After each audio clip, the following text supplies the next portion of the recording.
Hello again, everybody, and welcome to another episode of Fun and Games Podcast. I'm Geoff Moonen. And I'm Matt, a.k.a. Stormageddon. And Happy New Year, everybody, 2018. Yeah, we're about a few weeks late, and we know, and we missed you too. The holidays are crazy for both of us, but we are back with we're going to chat a little bit about our personal and industry bests and worsts of 2017, the year that we thought would never end. Oh, yeah, it just kept going. A lot of highs, a lot of lows, it was a lot of a lot. Yeah. It's the first year I think I've actually ever felt overloaded by all of the information we can get at once. Like, I probably should have felt that sooner, but definitely with everything political going on and everything, in life, in my own life and just in life in general, I felt there were many moments where I was like, oh God, I need to escape. Well, I feel like this year had a lot of, I don't want to say forced agency, but a certain amount of yeah, we felt the need. Okay, no, we need to keep up on this. No, we need to start calling people about this. No, we need to start petitioning about this. We need to start being angry about this. And even the most emotionally stable, healthy, mentally person, that's exhausting. Yeah, pretty much. I think it's why I dove into gaming this year and last year more than I have in the recent decade, just because I've needed escapism more than ever, probably at this point. So have we all. And it's funny, too, because I feel like 2017 was the year of the PC for me in a way, just because I got my Switch and because a lot of cross-platform games are on Steam now. I kind of stopped using my consoles as much. I only went back to playing my PS4 very recently when they released a free game that I was excited to play, which was the Darksiders sequel, which released as a free game. And I liked the first one, though I never finished it. And so I wanted to play the second one where you play as Death, and that was fun. But then I got some stuff on Steam, and now I've been playing games on Steam again. It's just one of those things where consoles used to be my go-to 3 or 4 years ago when my PC had died, but now that I have a powerful PC again, I realized, I guess I am PC master race, which is easy to forget sometimes when you dive into consoles so deep. Fair enough. No, and I guess I'm the console side of things. This year, I sort of forced myself to be a little more up-to-date on the games I play by purchasing a Switch, because for the most part, I am very much a retro collector, and I keep up with trends of what's going on in modern gaming, and I play new games. But I'm very much rather than spend $60 on a new game, I will trawl through retro game stores and spend those $60 on a handful of games. But with the Switch, you can't really do that, and there have been some certainly industry best ofs this year and personal best ofs as well released for the Switch. So it's been nice to kind of play catch up a little bit, because my catch up on things is I also have a PS4 and I'm a PS Plus subscriber. So and it's a wonderful thing, and it's a great way to see width and breadth of the PS4's library, or a certain amount of it. And due to its nature, you don't really get new games that way. I'm getting to play some wonderful games, but they're not the newest. Right, of course. Yeah. And it's interesting because I've also done that with Steam. Like, the winter sale has just ended as of when we're recording, and I bought, 4 games for $30 because it's the winter Steam sale, and it'll probably take me 3 years to play half of them. But I ended up getting some games that didn't come out this year, but that have so far, towards the end of last year, 2017, had become a highlight because I just hadn't played them yet. One of them is South Park's The Stick of Truth, which came out, I think, in 2014, but was on sale for $7, and I'd always heard good things about it, and so I bought it. And as someone who hasn't really watched South Park, I don't know, has it been 5 years, maybe more? It's like I watched the first 10 seasons or so, and I was a fan like anyone else, but I kind of fell off it like a lot of modern comedies. You just get sick of the same jokes. Although I've heard it's been really great, especially in the last couple of years. But that aside, playing the game has been a lot of fun because it callbacks to old jokes that I know. The newer jokes are very funny, and it plays like a true turn-based RPG, like Final Fantasy style, which is actually a lot of fun. Actually, I'd compare it more to Super Mario RPG because there are timed hits and everything, and timed blocking. But creatively, it's actually really well made. And so that was kind of fun to discover. I think the thing I like about, like you were talking PS Plus, and what I like about the Steam sales and stuff is you can get some old stuff that you never played for a decent price. And I mean, old finger quotes, 3 years technically isn't that old, but in the gaming industry it is. Well, and it depends on how much longevity some of the games have. I mean, how Right. much are people talking about For Honor right now, and it came out in 2017? Yeah. But how long are people still talking about Skyrim? Granted, they keep releasing it, so we are still Somewhere, talking about Skyrim. I But still refuse to buy it on the Switch because I already have 3 other copies of it. I won't have do it. I have one other copy, and I didn't buy it technically. I actually realized I have never paid for a Microsoft system in my life. I own an Xbox and an Xbox 360 because my brother gave them to me. They were his. And so I have a nice little I've bought Xbox and Xbox 360 games. Right. And I actually no, I did technically buy that copy of Skyrim. I bought it for him for Christmas one year. So you kind of bought it for yourself. I You just did didn't buy know it for yet. myself. Crap. Now I can't buy it for Switch. Oh well. But yeah, no. And I mean, you bringing up the Switch actually to just start talking about highlights of the year. The Switch, of course, was a highlight for the industry and for both of us as well. Yes. We did a whole episode on it. But I think what's been really interesting about the Switch is that it is releasing games that are 3 and 4 years old, but are still new enough that it's exciting. Like, I haven't bought it yet, but I'm excited to get the new Doom on Switch because I've heard great things about it. And being able to take Doom anywhere I go would be really exciting. But also, something we talked about a little bit with platformers earlier last year. We saw the rise of 3D platformer again this year with Yooka-Laylee, Hat in Time, and Super Mario Odyssey all being 3D platformer collectathons, that a genre that just a few years ago seemed to be completely dead. Yeah. Now there are a ton of games out that you can play for it. And I've played personally Odyssey and Yooka-Laylee, and they're both fantastic. Yooka-Laylee is not without some of its issues, like camera angle stuff and sometimes controls, but the game is still wonderful and super meta about itself, which has made it a lot of fun. Yeah, and we now live in a time where it's been so long since there's been the deluge of 3D platformers like that we can kind of we can have a little bit of a sense of humor about it, especially the people that make Yooka-Laylee. And Yeah, for sure. I'm very excited. I haven't played A Hat in Time yet, but I'm very excited about it. Yeah, I haven't either. It is out on the Switch, I believe, or available on the Switch for download. And yeah, I watched a review by The Completionist the other day about it, and it looks like a lot of fun. It looks fairly short, which I don't mind actually, since I have less time to play games these days. Yeah. Shorter games actually are a blessing to me, not a curse. But it does look really good. It looks very cute. Yeah, and whether short, long, anything else, I would rather have a game that is good from beginning to end. I don't care if it's a 1 hour game or a 150-hour game. Right. If you're giving me quality content throughout and there's no obvious filler, there's no like, oh, we needed it to fill this thing, then I'm gonna love it. And that's just the way it is. And it's been very interesting. Something I've noticed this year, and it's something that it's certainly been churning and coming about. But speaking of that, certainly a lot of indie games have realized that we have such graphical power, audio power, processing speeds, and everything else. You don't get anywhere by trying to make the most gorgeous game necessarily. And you need to know what your style is and work with that. And we have now decades of history within video gaming itself of certain styles, of certain time periods, of certain whatever. And you can kind of pull from that and tweak it, and just sort of clean it up. Much like how, as Matt and I have established on the show many times, we are both huge fans of Shovel Knight, a game that technically could never run on the hardware that it's meant to evoke. It is a modern game through and through. Yeah.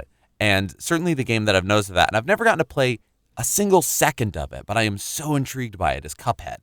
I don't have an Xbone of any sort, non-SX or whatever.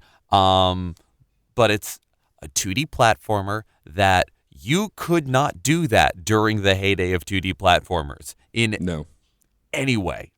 And that is something that I say is rather a boon, and a lot of best of games that have come up on people's lists aren't necessarily the most gorgeous, and not even in a sense of like, it's a little less, it's a little whatever. It's like, no, these are stylized games. These are very intriguing looks, and I like that a lot.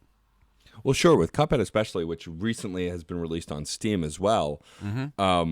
The thing that's amazing to me about Cuphead is that the old school Betty Boop style cartoon that it's invoking, both with soundtrack and animation, was actually hand drawn. The entire game was hand drawn, which is unprecedented. And while some people have complained about the graphics and this and that, because some people don't get it, I'm just amazed because, again, like you said, there's no way that in the time of Betty Boop that they could have hand drawn a video game and then made it. Like, it just wasn't possible. And the fact that you can do that now is unbelievable. And the soundtrack to that game is incredible as well because it invokes the same style of music that was popular at the time that it's emulating. They do their aesthetics all the way down, and that helps and that matters. And yeah, like not since Skull Monkeys has there been such an undertaking that I can think of. I mean, I'm sure there have been plenty, but that's the one I immediately go to of like, no, that was claymation and they animated every frame of that. Yeah, pretty much. And it's funny because like with Cuphead, I also have not played it, mostly because I don't like controller throwing difficulty games. I'm an old man. I don't have the patience for it. But I'm intrigued by that game just because it looks and sounds so great that I still want to get it and play it. But like the Souls games, which I've played with friends, but I cannot play by myself. I'm just not good at them. When you can do sort of co-op in the Souls games, which is fun. But beyond that, like I'm just not good at those games. And so I don't have the patience for that kind of stuff. But yeah, no, for sure. I mean, if you look at the Video Game Awards this year, a lot of the winners were either Switch titles or big promoted indie games. I mean, Cuphead almost died before Microsoft stepped in and gave them a boost. And so, yeah, that means that it's only going to be on PC and Xbox for a while, but it may eventually go multi-platform. But we got to see like the rise of these indie games that are kind of moving into the forefront or things thinking outside the box. Like there's a game, I'm blanking on the name of it now. I think it's Get Out or something. Gone Home. There's Gone Home. All narrative, no action, no real combat, but still, doing things. And other games like there was a game that they previewed at the Video Game Awards where it's only co-op. You cannot play single player. It's a jailbreak game. I can't remember the name of it off the top of my head, but essentially you cannot play it single player. It's split screen down the middle, and you need to play as both of these criminals trying to escape together. I like that idea. I actually didn't know about that one. It's very fascinating. I'll double check the name and shout it out on social media, but it looked really interesting, because it's couch co-op and online co-op only, which I think is really fascinating. Yeah, and I've certainly been enjoying the couch co-op that I've gotten this year. For sure. I mean, I've really enjoyed playing Super Mario Odyssey on levels I could spend the next 3 hours describing. Yeah. And one of the things I really enjoy about it is the fact that it can be played single player, but most of my experience with it has been multiplayer. It's been something that at the end of the day after work, my wife and I will sit down on the couch and she'll run around as Mario and I will be the Cap. And yes, I'm playing little brother mode. I'm fine with that. I get to fly around and I can push a button and make her jump every now and again if I need her to. It's like, no, listen to what I'm saying, A button. And there you go. But well, yeah, no, I mean, and that's the thing that Nintendo's also done really well this year, I feel like, with the Switch, is kind of the return of couch co-op with the re-release of Mario Kart and Mario Odyssey having a 2-player mode, a ukulele having multiplayer, like all of these games having some semblance of a co-op mode or a 2-player mode has been really great because not a lot of consoles are doing that anymore. But also just Nintendo kind of being more self-aware this year. We're probably going to do a separate episode on just the success of the Switch in general because there's a lot to talk about, I think. Agreed. But one of the big things is that they had games that they could have probably never had in past generations. Like look at Mario and Rabbids, which is a tight, well-made, very funny game, but it's a third-party developer with first-party characters, which Nintendo didn't really do a lot of before. No, I mean, there's been little inklings here and there, just in the sort of sense of like those times where they've had multi-platform releases and, the Nintendo gets this little exclusive. I mean, it's why the GameCube version of Soul Calibur 2 is easily the best. Right, because you could play as Link. Yeah. I played the other version. Spawn was okay, but Hayachi, it was like, okay, a Tekken character in a Soul Calibur game. Who cares? It's the same kind of gameplay. It felt pointless. And speaking of that, meanwhile, nowadays, I'm just looking at the like bonanza of characters that I'm getting in my copy of Tekken 7. Sure. Well, and then they announced at the Video Game Awards that they're bringing back Soul Calibur for the current generation. They had a preview of it there, and I was so excited because of all of the 3D fighting games, Soul Calibur was easily one of my favorites because of how ridiculous and over the top the story was. From the cheesy announcer to the ridiculous Destiny talk, like it was such a fun, insanely over the top game. Yeah, Tekken and Soul Calibur were definitely my fighting games growing up. So seeing Soul Calibur come back is very exciting for me. I don't know how many hours I'll get to pour into it, but I'm almost definitely going to get it. I'm going to enjoy it. But going back to talking about, successes and personal successes in 2017 and personal enjoyment, there were a lot of games I got to play this year that, typically I don't buy a ton of games throughout the year just because with the prices of games going up, having less time to play them, I find that I was buying less games. But with things like the Switch coming out and me being excited to have it and getting gift cards for it, I bought a lot of games for that system. And then there were a lot of really great new games like Sonic Mania, which was cross-platform, across multiple platforms, Mario Odyssey, Zelda, Mario and Rabbids. What else did I buy this year? I Am Setsuna, and some of them were indie style, kind of low key games, and Ukulele, and others were big mainstream titles. I mean, Zelda for me this year is probably still looming over one of the most incredible gaming experience I had, even though I was disappointed with the story because I just felt there wasn't enough of it. The gameplay is unmatched. Like, it's how I want to play an open world game, because the thing that dragged about Skyrim for me is you could wander in a direction for a while and not find anything, and you were kind of going from quest to quest and or building stuff or making stuff. Like, you could spend time in open space without anything to do, whereas it never felt that way in Zelda. I always felt like if I went in a direction long enough, I found a shrine, a town, a dungeon, like something to do, interesting enemies to fight, food to get, loot to grab. And that's, I think, what's integral to a good open world experience for me, at least, to keep me into it and kind of engaged, is to always feel like I'm discovering something new, which I felt like Zelda did perfectly. Yeah, I definitely feel like, and I've only played a few open world games to their full. Right. I'm somebody who loves the idea of open world games, and then as soon as I have to start making choices, I start like sweating. Yeah. And so, I mean, I've definitely put my time into Skyrim, and I enjoy it, and I don't enjoy it, and I love it, and I hate it, and it just. But Legend of Zelda: Breath of the Wild has, you're right, one of the that is the looming tower that all of my other good new gaming experiences this year are in the shadow of. Yeah. I enjoy the pace of it. I enjoy you're right, the sheer amount of discovery involved. My wife played the game first, and she beat it completely, as completely as she typically beats games, Right. which is getting all of the sane completion stuff. She got all the temple beasts. She got a good amount of the seeds. She found probably about half the shrines. And she's like, okay, I'm good.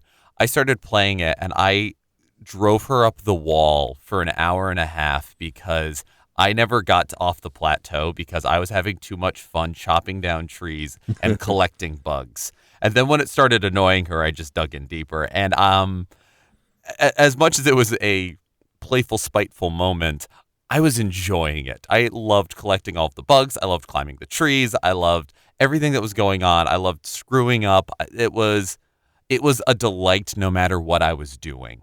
Yeah. And there's not a lot of games I can say that about. There are others, but there's Yeah. not a lot.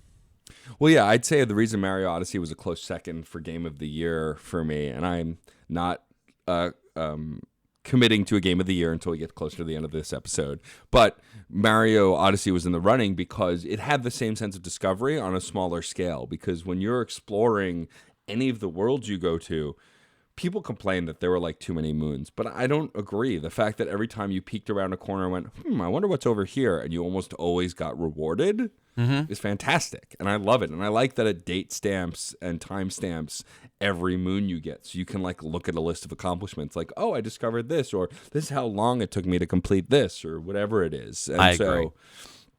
I think that the idea to put outfits in it, even though it's cosmetic, because Mario has always worn that one iconic outfit for pretty much forever now, it added something to the game. Like, you wanted to see him dressed in these different things because it inserted it into all of the cutscenes and all of the things that he did. And so it made it really fun.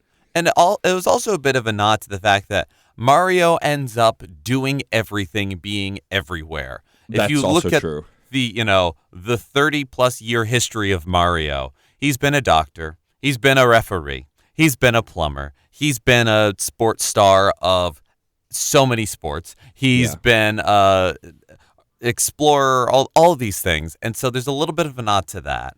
Yeah, as totally. well as, it really plays up the idea of being on a tour, of being on a journey, and it's almost like that idea of being a dumb tourist and you dressing up like the locals. And, Yeah, exactly. And I would definitely say there is a line where I think there's too many moons in the game, and I think it comes to when you want all of them. Right. For completing the game, that's fine. I enjoy it. It's great. I'm still loving the game. I'm still playing it. I'm playing it and replaying it and finding more, and it's great. But when it reaches that point of like, okay, the only way to get moons now is to buy them, and I just need to grind coins. Yeah, you just need to grind coins. Yeah, I know. When it does that, I remember watching the completionist's video on Breath of the Wild, and I feel similarly to how he felt about getting all of the seeds. Oh yeah, that's why I didn't even try. I haven't even gone back and played the DLC because a lot of it is locked behind heavy difficulty things to do, and I get it. Like, you want the challenge, and they're releasing DLC as a challenge, but like having to go through the game only being able to get hit once before you die, or having to do the gauntlet that you can't stop with no gear except the gear you pick up. Like, I get the idea behind it. It sounds really cool, but just not what I'm looking for. And it's an interesting line because of the DLC. It sort of puts those modes and ideas on you. Meanwhile, the amount of videos I have watched of people doing insane self-imposed challenges, like all of the different ways that you can take out large enemies, small enemies, bombs only, environmental hazards only, wearing absolutely nothing. I just watched a video, I think it was posted on like Kotaku or one of those, of a guy basically making his own archery training mini game where like paraglides up through a tree so that all of the apples fly up with you, and then using the bullet time of the arrows to get all of them on the way down. And it's like, that's so cool. There are games built around that. But they found it. And that's what's cool about it. The DLC, I'm excited. I haven't gotten it yet, but it's... Yeah, I think because it's like, all right, here is the package of these things. It's exciting, but it's not as like fresh and cool, I guess. Yeah, I mean, mine came with the DLC, so, like I said, I'll play it eventually. But I think also for me, I may need to replay the game to play the DLC, because when you stop playing any game for a while, you go back to it and go, what do the buttons do? Yeah. It's besides Mario games, for the most part, and Sonic games, I have a hard time jumping back into stuff, because, like, especially RPGs, because you're like, where am I? What do I need to do? What do the buttons do? I have no idea. Yeah. Although, speaking of RPGs, definitely I would say the two games, actually, I'm most excited about that I haven't played yet. Because, like I said, I do retro stuff, so I'm almost like, this year gave me a lot of games I'm excited to find next year. Are, in the open world sense, Yakuza 0. I've never played a Yakuza game before. I've always just heard it on the peripheries of the stuff I look up, and it looks great, and it's kind of like, it almost feels like now it's a spiritual successor to Shenmue. in some ways, in just all Right. of the ridiculousness, and I'm excited about that. And the other is Persona 5. Yeah, I've been hearing a lot of good things about it, and I've not played the Persona series. I've played other games by that developer, like the Shin Megami stuff, but Hmm. I've never played Persona, and I've heard that the fifth one is incredible. Yeah, and I have done what I usually do, which is when hear about the new game, I start collecting the older games and then get paralyzed as to when to begin. Um, I've played a little bit of Dragon Age and I enjoy it, but I also have all the way back to Baldur's Gate, and I've played bits and pieces of these things, and I almost feel like I need to beat the old ones to get to the new ones. Um, I have Yakuza 4, not Yakuza, I have Persona 4 Golden for my Vita, and I recently got a copy of Persona 3 for PS2. And I'm very excited about that, especially because on the personal recommendation of a friend, he said, "You're going to love Persona 4. Play Persona 3 first. It's an amazing game, but you're not going to be able to go back to it after you've experienced the newer stuff, just in terms of the gameplay." So I'm like, all right, I really, really want to play Persona 5. But in order to do that, I think I'm going to have to spend about 200 hours playing two other games. So I'm very excited, but Well, yeah, and but I mean the good thing is with a lot of those games is story-wise they're much like Final Fantasy where it doesn't pick up from where the last one left off and you can kind of just play it on its own, oh yeah. which is exciting to know that if I dive into it I can do that. But I feel like we could talk about the Switch the whole episode, and so I'm going to shift away from it a little bit and talk about some PC games that I played this year Sure, sure. that I thought were really great. Some that other people maybe didn't think were as great, but for one, Destiny 2, which I've been playing since it came out. I was a huge fan of the first one. I'm a big fan of Bungie. They're pretty much the company that, besides GoldenEye and Borderlands, got me into first-person shooters because I was always not great at them and tentative to play them. Yeah. But like I've been very happy with Destiny 2 since it came out. I'm enjoying it. I'm playing with friends. It's on PC, which is my preferred MMO style platform. But a lot of people have had complaints that it's not like the first one and so on and so on. And I'm not going to get into that. But I've been really digging it and enjoying it. And also I like having a game that I can put a podcast on, do some missions, not engage in story, and just kind of play something for the mechanics to kind of distract myself. And it's what I use MMOs for mostly, because once you get through the story bit, it's usually some semblance of grinding for gear or items or money or whatever else. I don't mind doing that, and Destiny 2 has given me an outlet to do that since I don't own Overwatch yet, and I don't own PUBG, which I don't even think I'm going to get. Yeah. I keep going back and forth on getting Overwatch. I want to, but I'm not. As far as first person shooters go, that they've I'm gonna have to get on that train eventually. I know it. I'm just not super excited about them. I never have been. I appreciate what Bungie has done. Like it's like that. It's like how I can appreciate what racing games have done and can be and are, but I'm not a big racing game guy. I'm not a big first person shooter player. I mean, I'm excited about Overwatch though. I need to play that finally.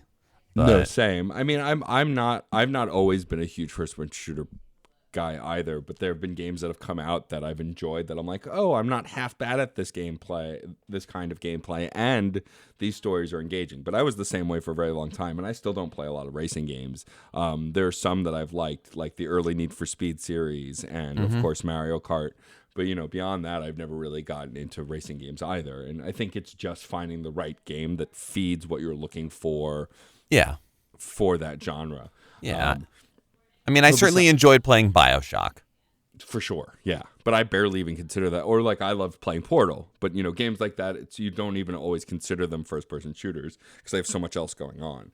Yeah, and maybe one also considers the online component. Sure. But also the other big PC game I've been playing this past year is Divinity 2. Divinity Original Sin 2, which is a D&D style multiplayer RPG game.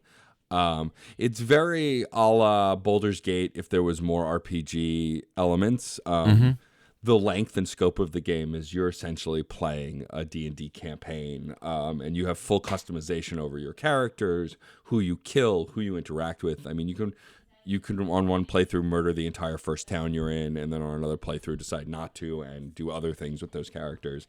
It's really interesting, and it's got a huge scope, and I really enjoy the customization of it. The downside is so you can't bring your character into any game. The game saves as like a whole, a la like a D&D campaign. Right. So I start a game with one friend, and we get X amount of time in, and then another friend wants to play, so now we start another game, and then like 4 friends want to play, which I think is the max players you can have, so we start and save another game, but then one of those 4 people can't play, so we substitute someone else and start another game, and it ends up being like So you really do kill the whole first town every single time because you're just frustrated. Right, and it does start to feel like D&D because you now have separate campaigns going, which isn't bad. It's just I've not seen, I think, past halfway through the second act of the game, because I've had to start over a bunch of times, because you can play it by yourself, but that's not as fun for me because then you're controlling all the characters, and like what's fun about it is the co-op of it. But it's been an experience that I've really enjoyed because you can literally, like, you have a template to start your character out, and then after that you can do whatever you want, get whatever spell you want, boost whatever stat you want. Like, it really does feel like video game D&D, which has been really cool.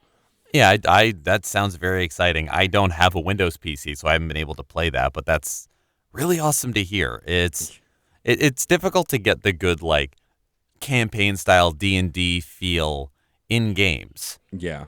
And especially because multiplayer has been such a many and splendid and scattered thing over the past few years as far as what the industry wants and small studios want as well. And like we mentioned before, the Switch has been great for couch co-op, and like different games are trying to figure out, co-op only, or what is a single player experience? What's a single player experience?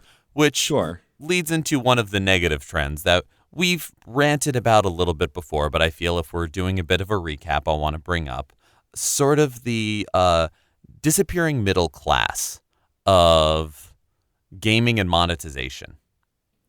Yeah. Where, I mean, certainly EA games, what can we say that hasn't been said before? Right. As far as a company that is not producing games, they are producing revenue streams. Right. Disguised as games. And even like things that started off as a cool idea, then the next game, they take that cool idea and they just turn it into another tap for money. And it just feels more and more icky. Yeah. I mean, I will say on an upside with them, at least, I've heard with EA and Activision, I've heard that both Assassin's Creed Origins and the new Call of Duty are the best of those games in a long time, which makes me excited since like Call of Duty I barely played because I lost interest in that a long time ago.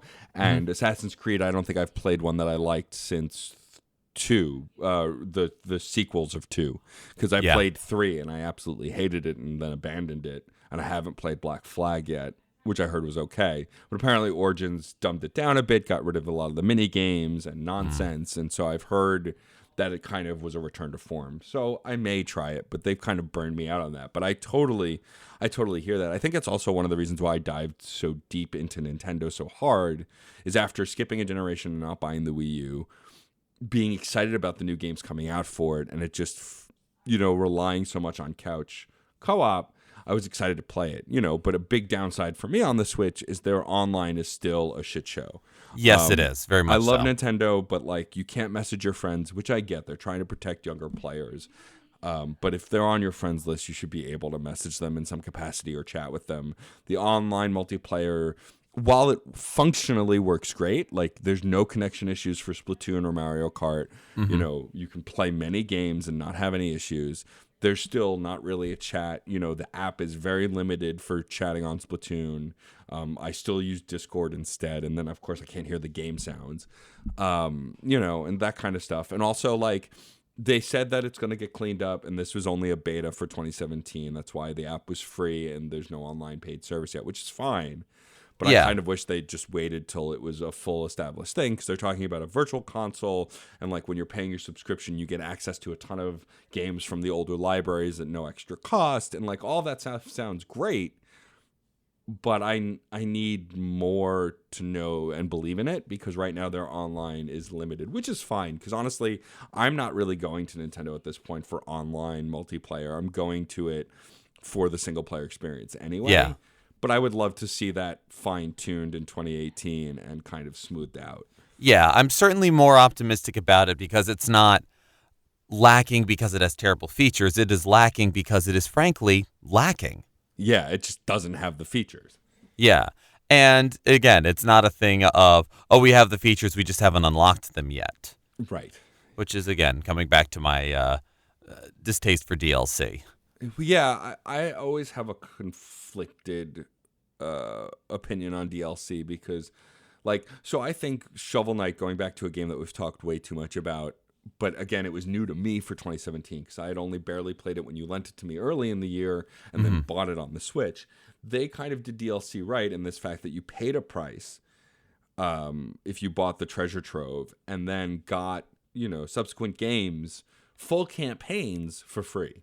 Yeah. And that made it really worth it. Like the Plague Knight, I still argue that the Plague Knight story is better than the original game. And then I haven't finished Spectre Knight, and King Knight I think comes out later this year. Yep. But like Spectre Knight was okay, but I'm excited about King Knight, and I like that they change it up with every campaign.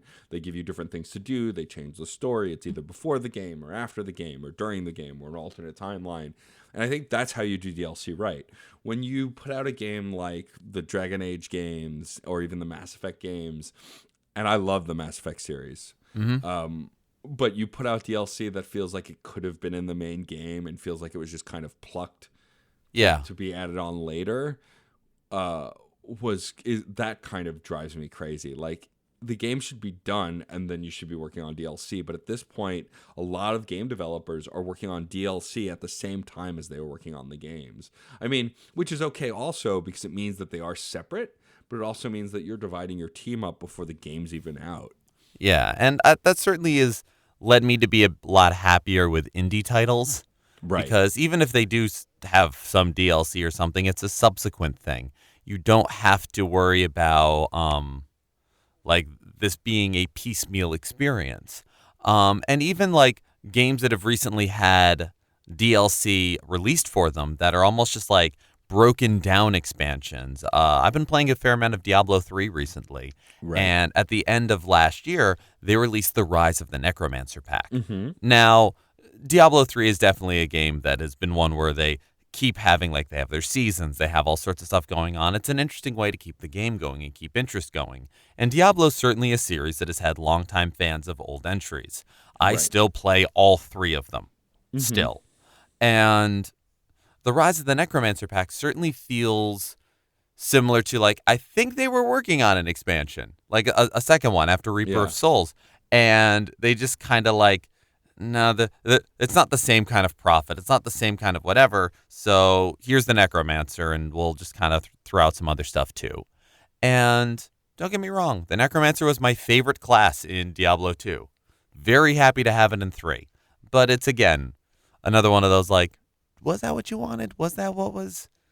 All right. Meanwhile, yeah, like getting stuff like A Hat in Time or A Night in the Woods, or any of those that are like, okay, here's the full game. What else? Well, No, that's it. There it is. Well, I think the biggest problem is the industry is still unsure on pricing and how to scale games. Like a great example is, for some reason, Accolade is still around. And for some reason this year, towards the end of the year, they put out a new Bubsy game. Now, if you're a retro gamer, you know the infamy that is Bubsy. Now, I grew up actually liking the first Bubsy game, but I didn't know any better. Yeah. But the thing that's really interesting about the Let's Plays and the videos I've watched on the new Bubsy game is that it's like 2 hours long. It's not very interesting. It controls okay, but like there's not a lot to it, and it's a full $30 or $40 game for like 2 hours of gameplay. Yep. And it's, when you look at other mediums and how they are released, like if you want to compare games to books, then you have the idea of like, how are they distributed? If you want to compare them to films, we've moved past that. It used to be much like how movies would be released in the theaters and then come to the home. Games used to be released in the arcade and then come to home, but we haven't had that model in a very long time. No. And now a lot of systems are pushing towards digital libraries, which I have a variety of feelings about. And I would love to devote an episode to them. Oh, me too. Yeah, I think that I railed against digital libraries for a while, but now I'm realizing as consoles change and I have to throw games out, that Steam is my go-to. If a game's out on Steam, I'm buying it on Steam because then I'll have it forever, no matter what PC I go to, unless they remove the DRM or whatever else nonsense they can do with the digitals. But otherwise, I can take it from place to place, regardless of getting a new system. But also I fought it on the Switch for a little while because I was like, there's not a lot of space on the Switch. But then I found out you can put in a 128 gig micro SD card and then just download all your games. And so I'm leaning more towards that because also I like physical things. You can ask my wife. I have books and books of CDs that still need to go into books. And I rail pretty hard against getting rid of physical media. Also, there's this kind of fear of, well, what if they take the digital media away? Then we don't have it anymore. It's gone. Yes, there is that. But all in all, I'm starting to cave with video games, especially, you can only have one physical game in the system at a time. So if you have other games, you have to carry those games too. And so having a digital library seems to make more sense to me, especially for the Switch, because since it's portable, having my entire library of games on the system and not having to carry the carts just makes sense, Yeah. Imagine back in the days of the Game Boy and the Game Gear, if you didn't have to carry all of those cartridges around with you. I liked that, actually. See, and so it's complicated, but I think also for me, especially on the Switch, every multiplayer is going to be downloaded onto the system. Because that way, when I go to a friend's house, I have all of my multiplayer games with me. We can play them. Oh, yeah. And I feel like we're getting a little off topic. No, I definitely have opinions. And, okay, yeah, we'll definitely do an episode about this soon. Sure. Because all sorts of angles. But with that, you don't have to worry about distribution. Well, yeah, you don't have to worry about distribution costs or publishing costs. Right. Development costs, yes. And as AAA titles and AAA studios work their employees harder and longer for less and less, and a lot of smaller studios have just gone straight up digital. I mean, you can't get a physical copy of Hellblade. You can't get a physical copy of A Hat in Time. And this then throws that whole idea of perceived worth completely out of whack. Yep. The Game Theorist did an absolutely amazing breakdown of this. Mm-hmm. And I think that's something, too, that is with the Shadows of Mordor and Battlefront 2 controversies and notations of how long or how short or, the perceived value of entertainment within the game. That is, I think, something that was a source of a lot of turmoil in gaming in 2017. We've had that problem before. We're going to continue having that problem. But I think certain huge spikes of bedlam were due to this central issue.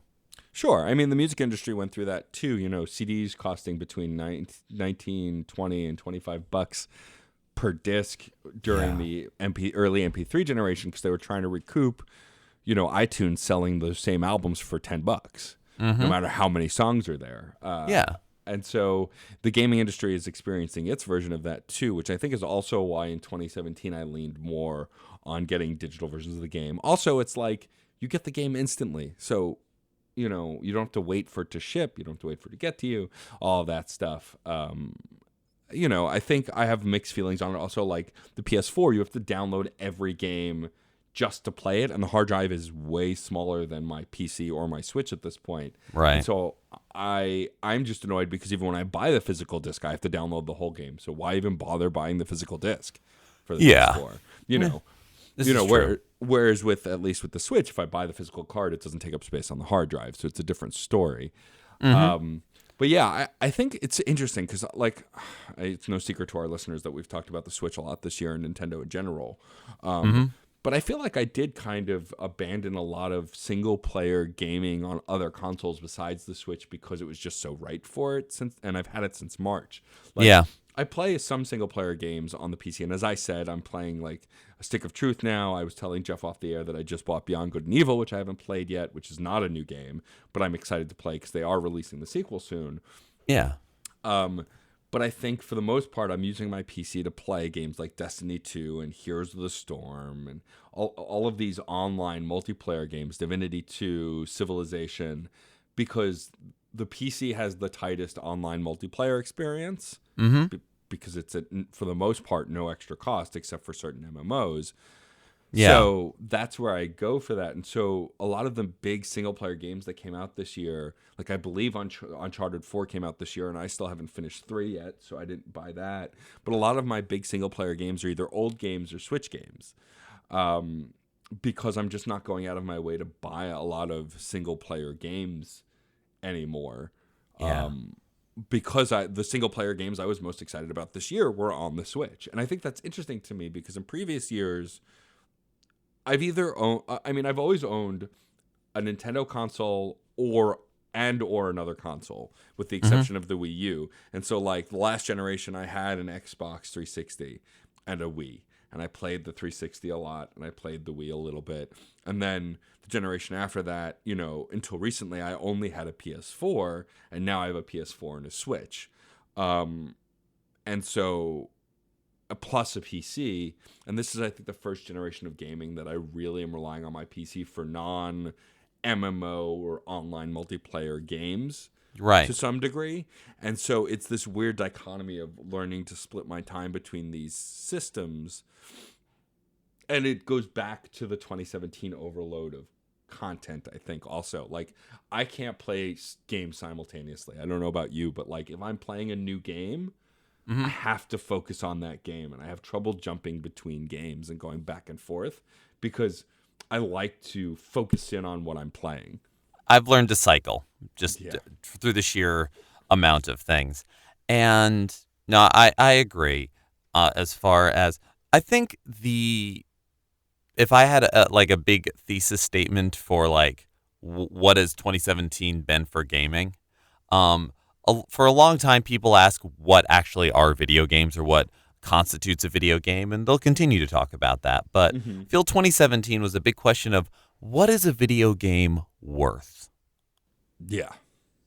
As far as does it end at the single player campaign? Is the multiplayer everything that you need? Can things be broken down into multiple pieces? What is the preferred way of getting it to people? And again, all of these things have been bubbling, churning for years. But maybe this was just my notice. Maybe this is, Geoff's your video gaming in 2017. Like, the question is, what is a video game worth?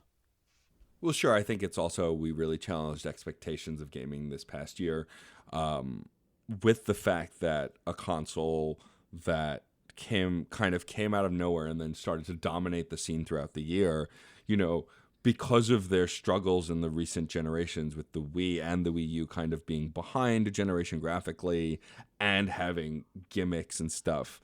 Well, I mean, that's always been Nintendo. If you look at Nintendo's history, they've always had bad ideas and good ideas, and and they rarely let a bad idea die. They'll just put it down and continue working on it.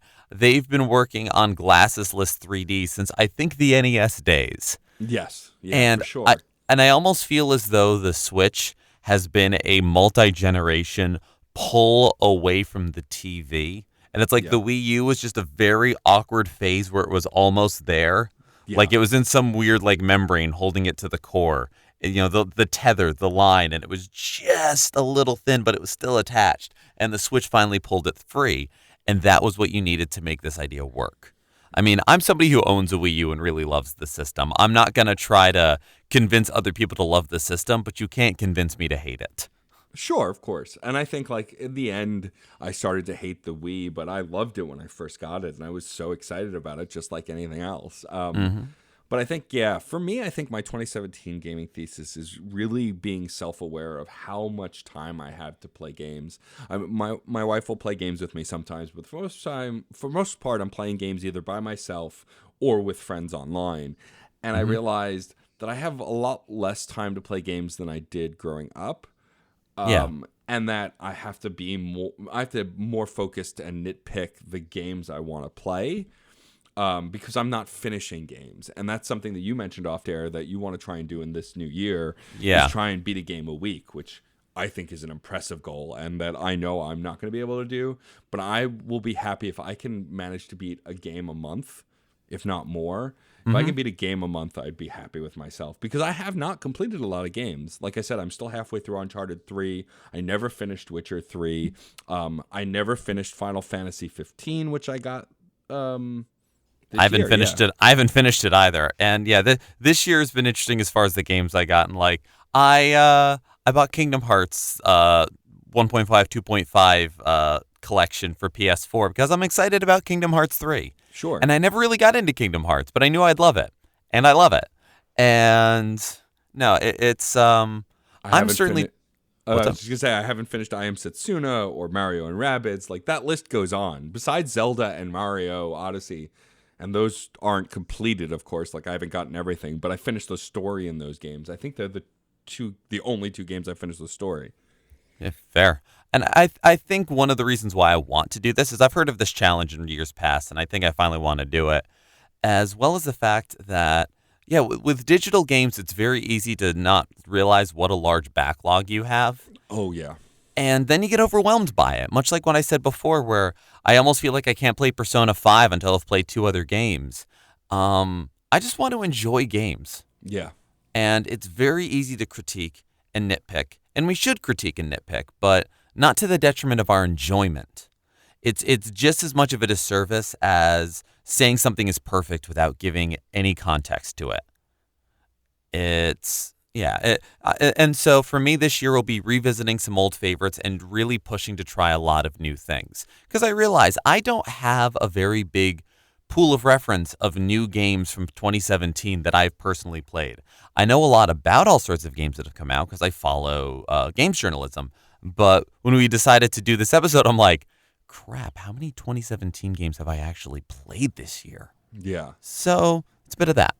Well, sure. Yeah. I think also like me, like what really showed me that I hadn't played a ton of new games in 2017 was when I watched the Video Game Awards this year and saw a lot of games that looked really great that I was like, I haven't played that. I want to play that. Like Horizon Zero Dawn for the PS4. I so want to play that game. Me too. And I've heard great things about it, but I just never got to it in 2017. And I will probably buy it in 2018. But like also the Crash collection that came out. I love the Crash Bandicoot games. And I never got to play the Insane trilogy this past year. And so Yeah. I think it's returning to games that I was really excited about in this new year.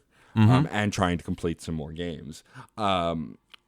Before we wrap up, I want to comment on something you just brought up about how we engage with games. I think that's always been the point of this podcast. The reason it's called Fun in Quotes and Games is because what you find fun about a game is kind of your, like you could find, here's a great example. Both me and my wife played Fallout 4. I didn't love Fallout 4. I thought the story was lacking. I didn't really get into it. It got really hard really fast, and so I stopped playing it. And I didn't really like it. However, my wife loved the game because she did some of the quests and did some of the story, but once she got to the main town where you can start recruiting people and like gearing up the town and buying things and placing things, she built the crap out of that town and she loved it. She had a great time doing it. She would lose hours and hours doing it. And so she had a completely different experience of what was fun about that game. And to her, it was a great game because she just really had a blast with it.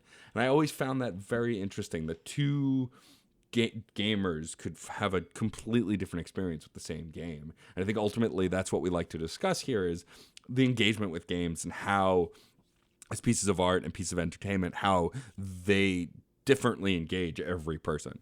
Yeah, we're looking at the engagement of games in the micro and the macro and the meta and the actual. And if we're getting all very highfalutin about our ideas, which we are. And no, that's absolutely what we're doing here and why we talk about the games the way we do.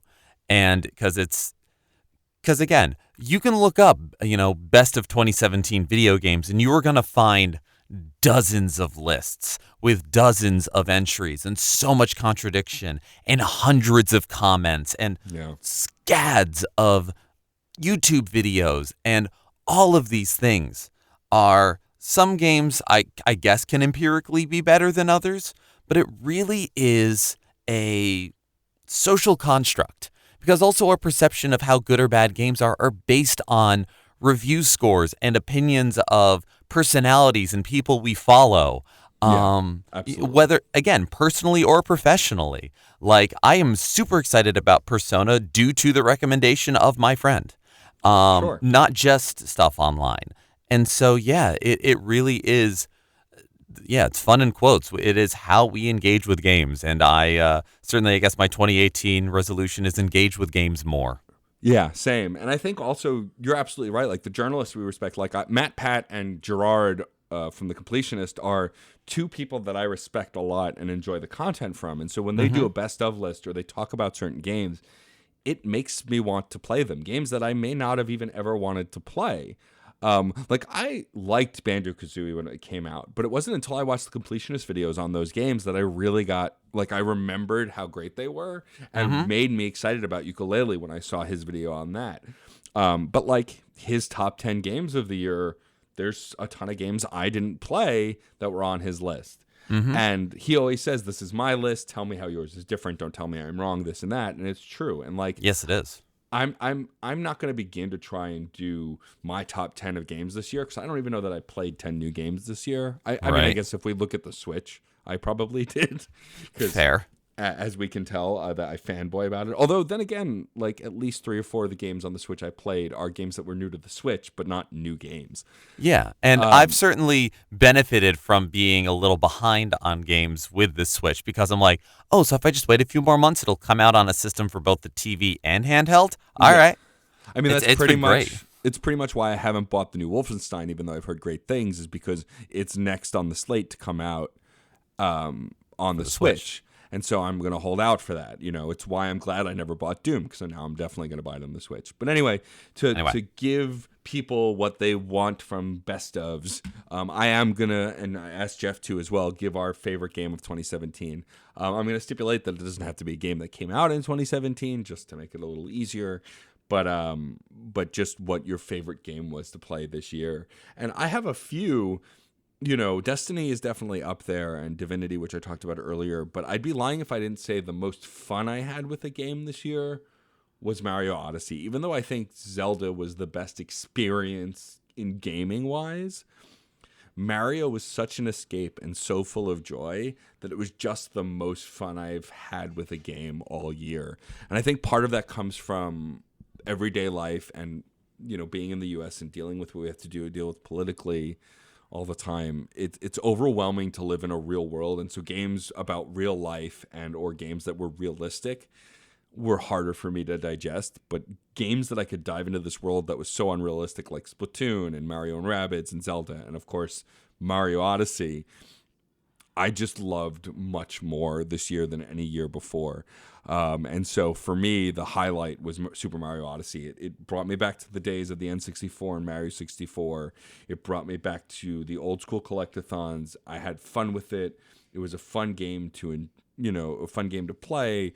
The story was there and not super intrusive and fairly predictable for a Mario game, but I didn't care. Like, the costumes were great. The characters were great. The worlds were awesome.